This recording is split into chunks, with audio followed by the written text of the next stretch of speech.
ಎಲ್ರಿಗೂ ನಮಸ್ಕಾರ. ನೀವು ನೋಡ್ತಾ ಇದ್ದೀರಾ ಟಿವಿ ವಿಕ್ರಮ. ನಾನು ಮುಮ್ತಾಜ್ ಅಬ್ದುಲ್ ನಲ್ಲಡ್ಕ. ವೀಕ್ಷಕರೇ, ಮೋದಿ ಅಮಿತ್ ಶಾಜಿ ಯಾವ ರೀತಿ ಯೋಚನೆ ಮಾಡ್ತಾರೆ ಅಂತ ಯಾರಿಗೂ ಯಾವತ್ತೂ ಹೇಳೋದಕ್ಕಾಗಲ್ಲ. ಪ್ರತಿ ರಾಜ್ಯದ ವಿಚಾರದಲ್ಲೂ ಕೂಡ ಅಲ್ಲಿ ಅವರದೇ ಆದಂತಹ ಒಂದಷ್ಟು ಪ್ಲಾನ್ಸ್ಗಳು ಇರುತ್ತವೆ. ನೋಡಿ, ಒಂದು ರಾಜ್ಯ ಬದಲಾದ್ರೆ ಅದರ ಪರಿಣಾಮ ಇಡೀ ದೇಶದ ರಾಜಕೀಯದ ಮೇಲೆ ಕಾಣಿಸುತ್ತೆ. ಈಗ ಪಶ್ಚಿಮ ಬಂಗಾಳದಲ್ಲಿ ನಡೀತಾ ಇರುವಂತಹ ಒಂದಷ್ಟು ಬೆಳವಣಿಗೆಗಳು ಅದು ಕೇವಲ ಪಶ್ಚಿಮ ಬಂಗಾಳಕ್ಕೆ ಮಾತ್ರ ಸೀಮಿತ ಅಲ್ಲ, ದೇಶದ ರಾಜಕೀಯದ ದಿಕ್ಕನ್ನೇ ಬದಲಾಯಿಸುವಷ್ಟು ದೊಡ್ಡದು. ಹಾಗಾದ್ರಲ್ಲಿ ಏನಾಗ್ತಾ ಇದೆ? ಪಶ್ಚಿಮ ಬಂಗಾಳದಲ್ಲಿ ಆಗ್ತಾ ಇರುವಂತಹ ಮುಖ್ಯವಾದ 3 ನಿರ್ಧಾರಗಳು ಯಾವುದು? ಅಲ್ಲಿ ಜನ ಯಾವ ರೀತಿ ರಿಯಾಕ್ಟ್ ಮಾಡ್ತಾ ಇದ್ದಾರೆ? ಇವೆಲ್ಲವನ್ನು ಇವತ್ತಿನ ಈ ಸ್ಪಾಟ್ಲೈಟ್ ಕಾರ್ಯಕ್ರಮದಲ್ಲಿ ನಾವು ನೋಡ್ತಾ ಹೋಗೋಣ.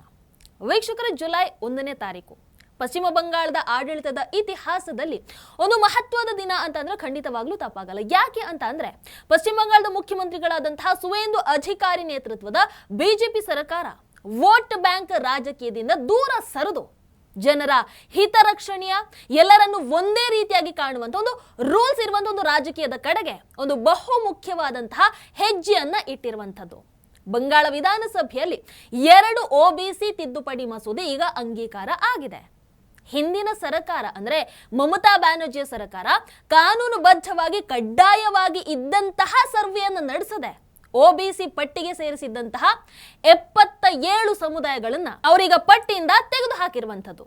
ಅದರ ಜೊತೆಗೆ ಒಂದು ಹೊಸ ಸಮೀಕ್ಷೆಯ ಆಧಾರದ ಮೇಲೆ ಅದೇ ರೀತಿ ಕೋಲ್ಕತ್ತಾ ಹೈಕೋರ್ಟ್ ತೀರ್ಪಿಗೆ ಅನುಗುಣವಾಗಿ 7% OBC ಮೀಸಲಾತಿಯನ್ನ ಇವತ್ತು ಅಲ್ಲಿ ಅಂದ್ರೆ ಪಶ್ಚಿಮ ಬಂಗಾಳದಲ್ಲಿ ಜಾರಿಗೆ ತರಲಾಗಿದೆ.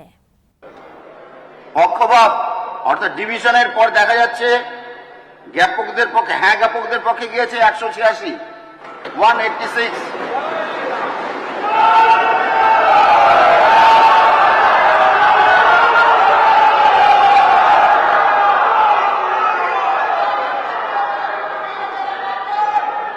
না জ্ঞাপকদের পক্ষে গিয়েছে 17টি ভোট।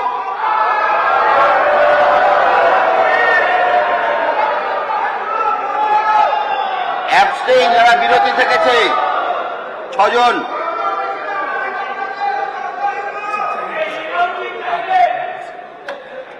জ্ঞাপকদের মত বেশি, অতএব বিলটি এবার বিবেচিত হবে।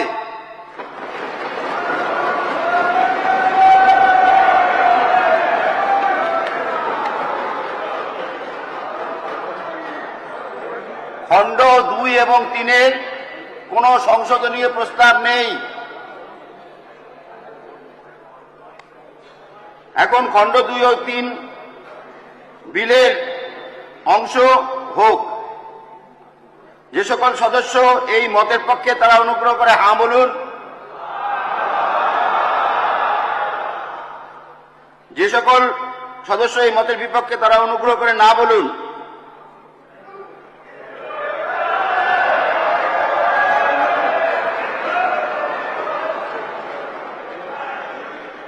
ಮತ್ತೊಂದು ಏನು ಅಂತಂದ್ರೆ ಆಂಟಿ ಸೋಷಿಯಲ್ ಆಕ್ಟಿವಿಟೀಸ್ ಬಿಲ್, ಸಮಾಜ ವಿರೋಧಿ ಚಟುವಟಿಕೆಗಳ ನಿಯಂತ್ರಣ ಮಸೂದೆ.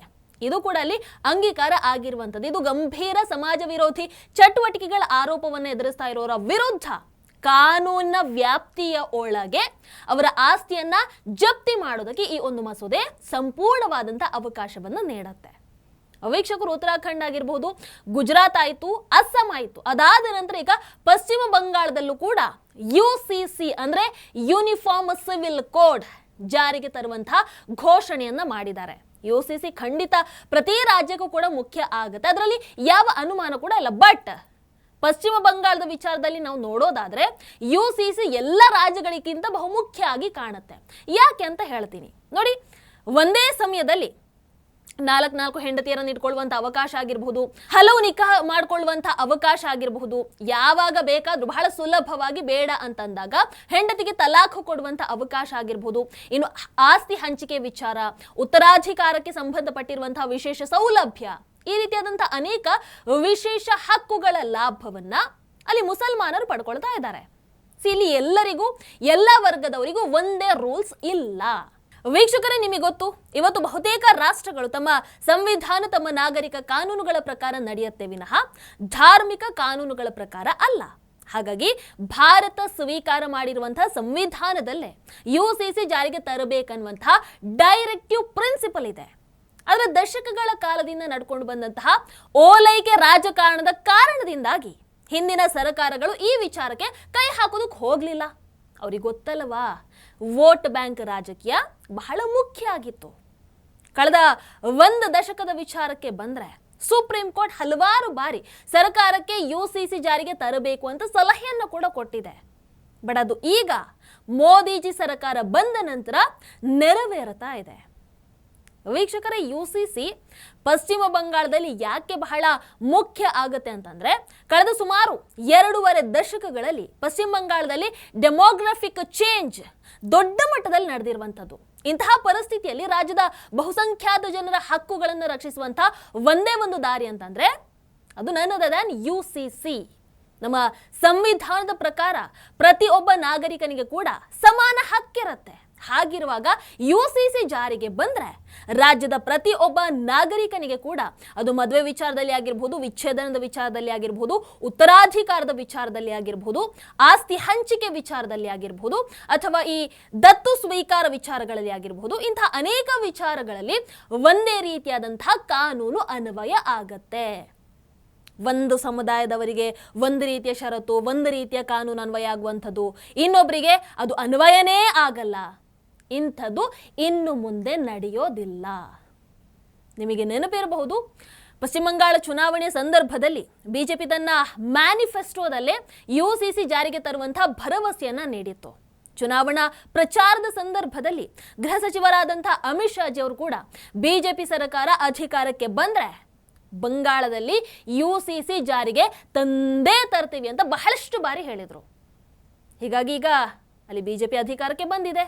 ಸೊ ಚುನಾವಣೆಯ ಸಮಯದಲ್ಲಿ ಕೊಟ್ಟಿರುವಂತಹ ಆ ಆಶ್ವಾಸನೆಯನ್ನ ಈಡೇರಿಸುವಂಥದ್ದು ಮಾತ್ರ ಅಲ್ಲ, ಮತ್ತೊಂದು ಕಡೆ ಸಂವಿಧಾನ, ಕೋರ್ಟ್ ಇವ್ರು ನೀಡಿರುವಂತಹ ನಿರ್ದೇಶನಗಳಿಗೆ ಅನುಗುಣವಾಗಿ ಗೌರವವನ್ನ ಕೂಡ ಈ ಮೂಲಕ ಬಿಜೆಪಿ ಸರ್ಕಾರ ಅಲ್ಲಿ ಕೊಡ್ತಾ ಇರುವಂಥದ್ದು. ಯಾಕಂದ್ರೆ ನಾನು ಆಗ್ಲೇ ಹೇಳಿದ ಹಾಗೆ ಪಶ್ಚಿಮ ಬಂಗಾಳದಲ್ಲಿ ಮೊದಲು ಕಮ್ಯುನಿಸ್ಟ್ ಸರ್ಕಾರ ಇತ್ತು, ಅದಾದ ನಂತರ ಮಮತಾ ಬ್ಯಾನರ್ಜಿ ಸರ್ಕಾರ ಅಧಿಕಾರಕ್ಕೆ ಬಂತು. ಈ ಎರಡೂ ಸರ್ಕಾರಗಳು ಕೂಡ ನಿರಂತರವಾಗಿ ಮುಸ್ಲಿಂ ಓಲೈಕೆ ರಾಜಕಾರಣ ಮಾಡೋದ್ರಲ್ಲೇ ಬ್ಯುಸಿ ಆಗಿದ್ವು. ಹಾಗಾಗಿ ಇಂತಹ ವಿಚಾರಗಳಲ್ಲಿ ಯಾವುದೇ ಕಠಿಣ ಕ್ರಮವನ್ನ ಅವರು ಕೈಗೊಳ್ಳಿಲ್ಲ. ಅವರಿಗೆ ಬೇಕಾಗಿದ್ದಂಥದ್ದು ಕೇವಲ ವೋಟ್ ಮಾತ್ರ. ಅದಕ್ಕೆ ಅಕ್ರಮ ವಲಸಿಗರನ್ನ ರೆಡ್ ಕಾರ್ಪೆಟ್ ಹಾಕಿ ಸ್ವಾಗತ ಮಾಡಿದ್ರು. ಇದರ ಪರಿಣಾಮವಾಗಿ ಪಶ್ಚಿಮ ಬಂಗಾಳದಲ್ಲಿ ಡೆಮೋಗ್ರಫಿಕ್ ಚೇಂಜ್ ನಿರಂತರವಾಗಿ ನಡೀತಾ ಬಂದಿದೆ. ಅಂತಹ ಪರಿಸ್ಥಿತಿಯಲ್ಲಿ UCC ಕೇವಲ ಕಾನೂನಿನ ಮುಂದೆ ಎಲ್ರಿಗೂ ಸಮಾನತೆಯನ್ನು ನೀಡೋದು ಮಾತ್ರ ಅಲ್ಲ, ಆ ಡೆಮೋಗ್ರಫಿಕ್ ಚೇಂಜ್ ಅನ್ನು ತಡೆಯೋದ್ರಲ್ಲೂ ಕೂಡ ಪ್ರಮುಖ ಪಾತ್ರವನ್ನು ವಹಿಸೋದ್ರಲ್ಲಿ ಯಾವ ಅನುಮಾನ ಕೂಡ ಇಲ್ಲ. ವೀಕ್ಷಕರೇ, ನಿಮಗೆ ನೆನಪಿರಬಹುದು, ಮಮತಾ ಬ್ಯಾನರ್ಜಿ ಯಾವ ಮಟ್ಟಿಗೆ ಮುಸ್ಲಿಂ ಓಲೈಕೆ ರಾಜಕಾರಣಕ್ಕೆ ಇಳಿದು ಬಿಟ್ಟಿದ್ರು ಅಂತಂದ್ರೆ, ಜೈ ಶ್ರೀರಾಮ್ ಘೋಷಣೆ ಕೂಗೋ ಹಾಗೂ ಇರಲಿಲ್ಲ ಪಶ್ಚಿಮ ಬಂಗಾಳದಲ್ಲಿ. ಅಂಥವ್ರ ಮೇಲೆ ಕ್ರಮ ಕೈಗೊಳ್ಳುತ್ತಾ ಇದ್ರು. 2024ರಲ್ಲಿ ಸಂಸತ್ತಲ್ಲಿ ಬಿಜೆಪಿ ಶಾಸಕರು ಜೈ ಶ್ರೀರಾಮ್ ಘೋಷಣೆಗಳನ್ನ ಕೂಗ್ತಾ ಇರ್ತಾರೆ. ಕೂಡ್ಲೆ ಮಮತಾ ಬ್ಯಾನರ್ಜಿ ತಮ್ಮ ತಾಳ್ಮೆ ಕಳ್ಕೊಂಡು ಬಿಡ್ತಾರೆ, ಎದ್ದು ನಿಂತು ಕಿರ್ಚಾಡ್ತಾರೆ. ಈ ರೀತಿಯಾದಂತಹ ಘೋಷಣೆ ಕೂಗೋದಕ್ಕೆ ನಿಮಗೆ ನಾಚಿಕೆ ಆಗೋದಿಲ್ವಾ? ಇದು ನಿಮ್ಮ ಪಾರ್ಟಿ ಆಫೀಸ್ ಅಲ್ಲ, ಇಲ್ಲಿ ರಾಜಕೀಯವನ್ನ ಮಾಡೋದಕ್ಕೆ ಬರಬೇಡಿ. ಬಿಜೆಪಿಯ ಈ ಕೊಳಕು ರಾಜಕಾರಣವನ್ನ ನಾವು ಖಂಡಿಸ್ತೀವಿ. ಬಿಜೆಪಿ ಯಾವತ್ತಿದ್ರೂ ಕೂಡ ಬಂಗಾಳಿ ವಿರೋಧಿಗಳು, ಪಶ್ಚಿಮ ಬಂಗಾಳದ ವಿರೋಧಿಗಳು. ಇವೆಲ್ಲವನ್ನು ಹೇಳೋದಕ್ಕೆ ನನಗೇನು ಬಿಜೆಪಿಯ ಯಾವ ಭಯ ಕೂಡ ಇಲ್ಲ ಅಂತ ಡೈರೆಕ್ಟ್ ಆಗಿ ಹೇಳಿದ್ರು.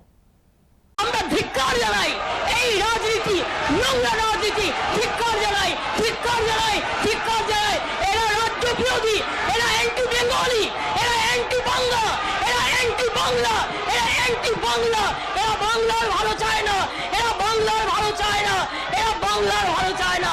লজ্জা করে না? একটা বাজেট পড়তে দিতে চান না? কি কথা বলবেন? বক্তৃতা বলবেন? এটা বিজেপি পার্টি অফিস নয়, এটা অ্যাসেম্বলি। আপনারা বসুন, এটা অ্যাসেম্বলি। ঠিক আছে, আপনারা বসুন, প্লিজ বসুন। কেয়ারের অফিসার ডেপুটি মেম্বার 147 জন এমপিকে সাসপেন্ড করেছিল পার্লামেন্ট। 147 জন এমপিকে সাসপেন্ড করেছিল পার্লামেন্ট। আমরা সে পথে যেতে চাই না, মনে করিয়ে দিলাম। তুমি দুর্বল হতে পারো, আমি দুর্বল নই, আমরা লড়াই করে নেবো। ಬಟ್ ಅವ್ರಿಗೆ ಏನು ಹೇಳ್ತಾ ಇದ್ರು, ಏನು ಮಾಡ್ತಾ ಇದ್ರು, ಮುಸ್ಲಿಂ ಓಲೈಕೆ ರಾಜಕಾರಣಕ್ಕೆ ಏನೆಲ್ಲ ಮಾಡ್ತಾ ಇದ್ರು ಎಲ್ಲವನ್ನು ಕೂಡ ಪಶ್ಚಿಮ ಬಂಗಾಳದ ಜನ ನೋಡ್ತಾ ಇದ್ರು. ಅವರು ಎಷ್ಟು ಹಿಂಸೆಯನ್ನು ಅನುಭವಿಸಿದ್ದಾರೆ ಅನ್ನುವಂಥದ್ದು ಅವರಿಗೆ ಗೊತ್ತು.